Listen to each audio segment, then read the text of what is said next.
The following announcement has been paid for by the New World Order. Video ini adalah part kedua dari cerita NWO. Bagi yang belum nonton part pertama, silahkan untuk menontonnya terlebih dahulu.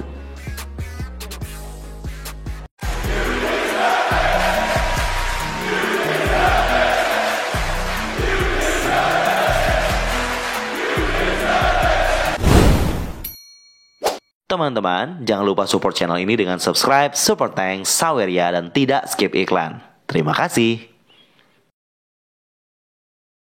1998. Dalam episode pertama WCW Thunder, show kedua WCW, 8 Januari 1998, perwakilan WCW, JJ Dillon, memutuskan untuk mengosongkan WCW Champion karena kontroversi di akhir kemenangan Sting di match lawan Hogan di Starrcade.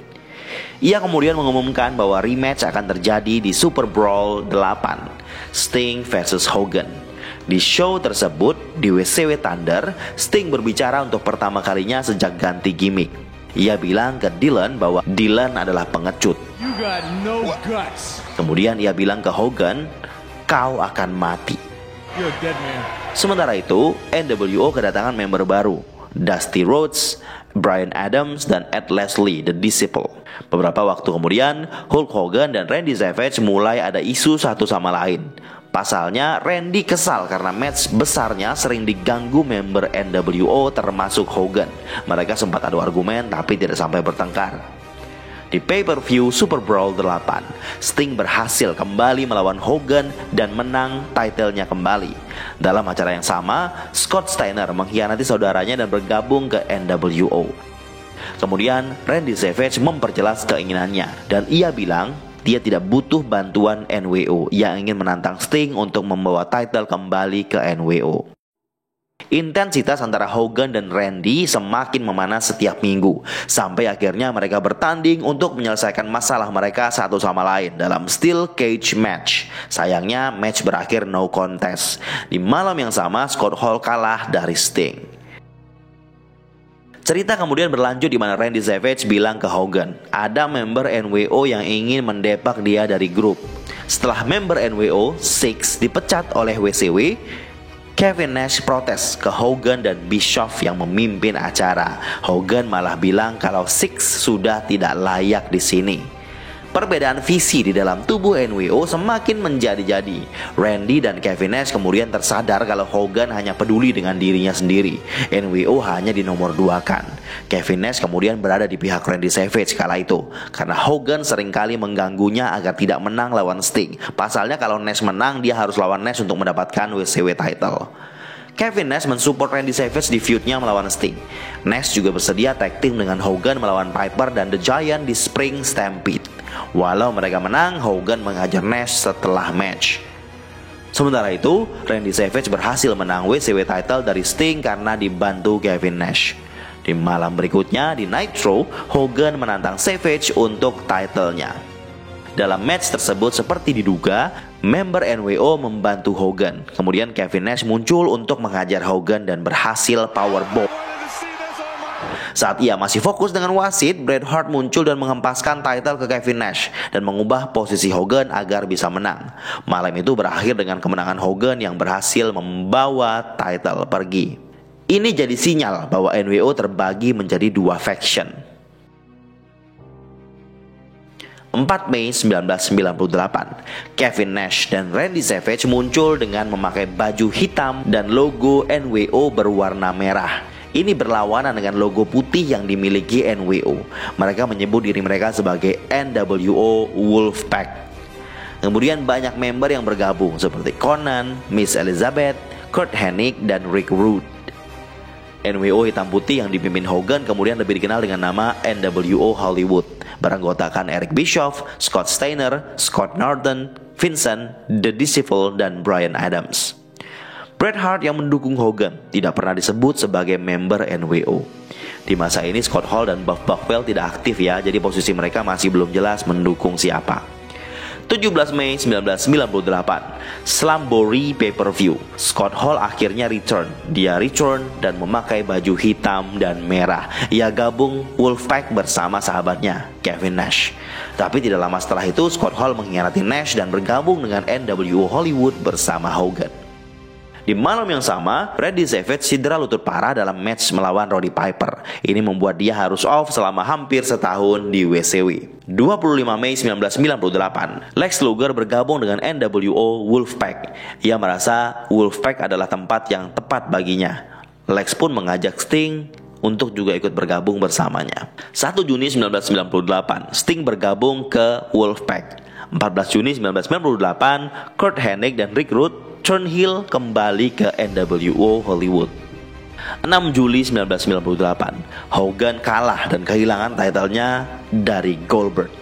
Itu karena Scott Hall yang gagal menghentikan Goldberg di match sebelumnya. Musim panas 1998, Hogan dan Eric fokus ke hal lain, sementara Kevin Nash masih ingin balas dendam ke Scott Hall. Karena karakter babyface-nya, NWO Wolfpack menjelma menjadi favorit fans gulat di musim panas 1998. Di masa perseteruan melawan NWO Hollywood. Sementara itu, Hogan fokus feud melawan Ultimate Warrior dengan faction buatannya sendiri. 25 Oktober 1998, Scott Hall berhasil mengalahkan Kevin Nash melalui count out. Di malam yang sama, Hogan mengalahkan Warrior dan Bret Hart mengalahkan Sting. Ini menyebabkan Sting cedera dan out selama 6 bulan. 25 November 1998, Pay-Per-View World War III. Member NWO Hollywood menyerang Scott Hall dan mendepaknya dari grup karena ia telah merendahkan Hogan dan Bischoff. Kevin Nash menang Battle Royale di malam itu, ia berhak dapat title match. Sementara itu, Hogan muncul dalam sebuah talk show di TV yang mengumumkan bahwa ia pensiun dari dunia gulat. Kemudian ini menyebabkan Scott Steiner berasumsi bahwa ia yang menjadi pemimpin menggantikan Hogan di grup NWO Hollywood. 27 Desember 1998, Pay-Per-View Starrcade. Dicatat sebagai kekalahan pertama Goldberg setelah tak terkalahkan cukup lama di WCW. Kevin Nash berhasil menang WCW title karena dibantu Scott Hall yang menyetrum Goldberg. Dalam ceritanya, Nash tidak melihat apa yang dilakukan Scott Hall. Ia kemudian lanjut kunci Goldberg. Malam berikutnya, di Nitro, Randy Savage return dan memakai baju hitam putih NWO Hollywood. Tetapi ia malah membantu karakter babyface yaitu Ric Flair untuk menang melawan Eric Bischoff dalam match pertaruhan posisi presiden WCW. Match ini ditandakan jadi kemunculan terakhir The Giant di TV WCW. Savage menghantamnya keluar ring di segmen tersebut.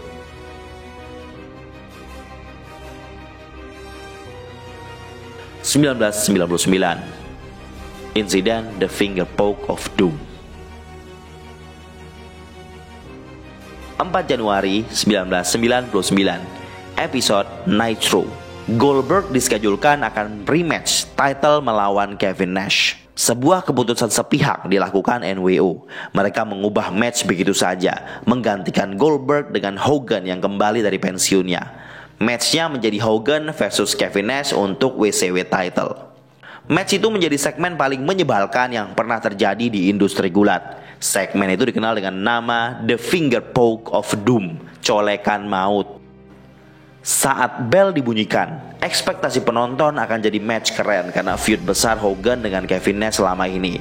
Tetapi yang didapat hanya hal konyol yang mereka lakukan. Secara mengejutkan, Kevin Nash menjatuhkan diri setelah disentuh satu jari oleh Hogan. Kemudian Hogan lanjut pin dan menang match sekaligus WCW title. Ia menang dengan sangat mudah. Ini menjadi momen bersatunya kembali NWO. Kemudian mereka bersatu dengan nama NWO Elite. Masih dengan label berwarna merah, beranggotakan Hogan, Nash, Hall, Bagwell, Scott Steiner, Lex Luger, dan Miss Elizabeth. Sementara itu pegulat kelas bawah masih lanjut dengan NWO hitam putih. Grup ini hanya bertahan sebentar. Komentator bahkan menyebutnya sebagai NWO B-Team. Akhir dari NWO di WCW. Pertengahan tahun 1999, NWO mulai menghilang. Hogan kembali dengan status babyface-nya. Di akhir 1999, NWO sempat kembali untuk satu kali program dengan logo berwarna silver. Ini juga dikenal dengan nama NWO 2000. Dan kata new di logo New World Order yang baru diberi garis bawah untuk menekankan kalau ini versi baru NWO. NWO baru ini beranggotakan Kevin Nash, Scott Hall, Bret Hart, Jeff Jarrett, Scott Steiner, dan Harris Twins. Grup ini hanya bertahan hingga awal tahun 2000, kemudian perlahan menghilang. Salah satu alasannya karena Bret Hart cedera parah yang membuatnya berhenti bergulat, padahal ia pemimpin grup tersebut saat itu.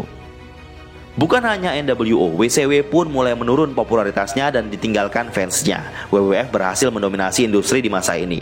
Banyak fans menyalahkan WCW yang terlalu lama fokus dengan NWO. Di masa akhir WCW, sebuah grup bernama The New Blood jadi sajian utama menggantikan NWO. Transisi ini sudah saya ceritakan di WWF Attitude Era.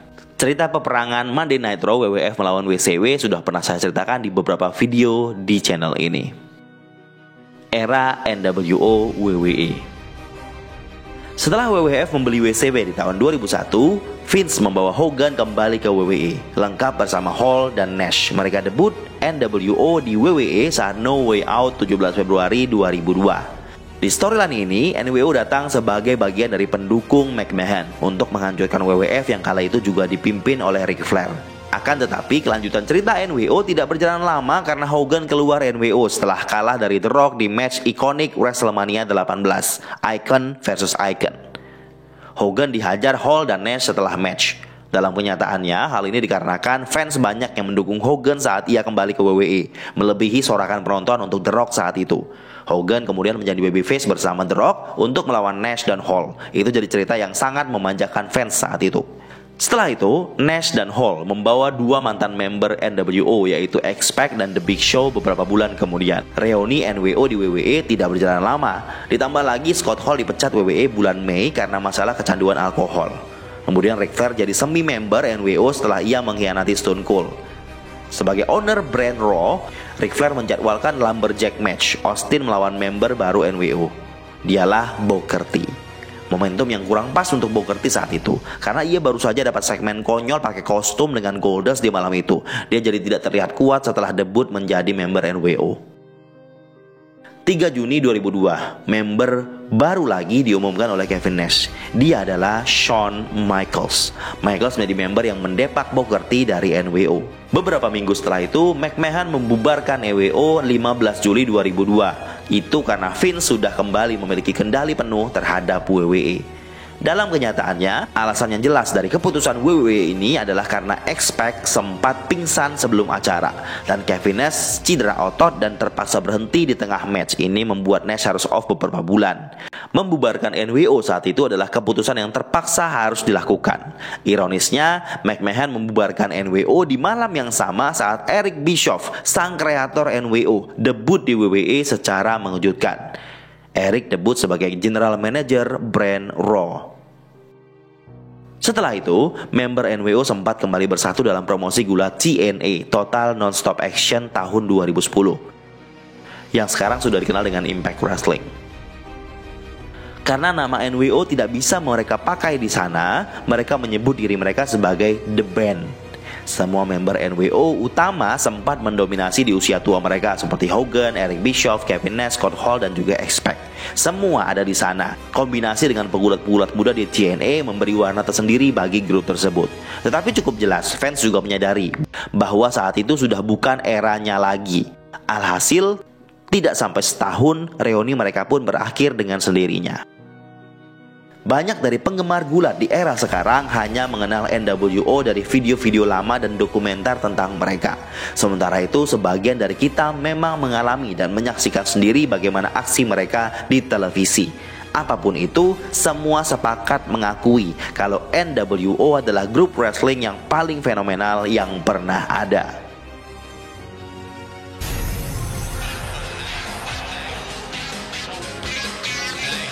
This is such good shit.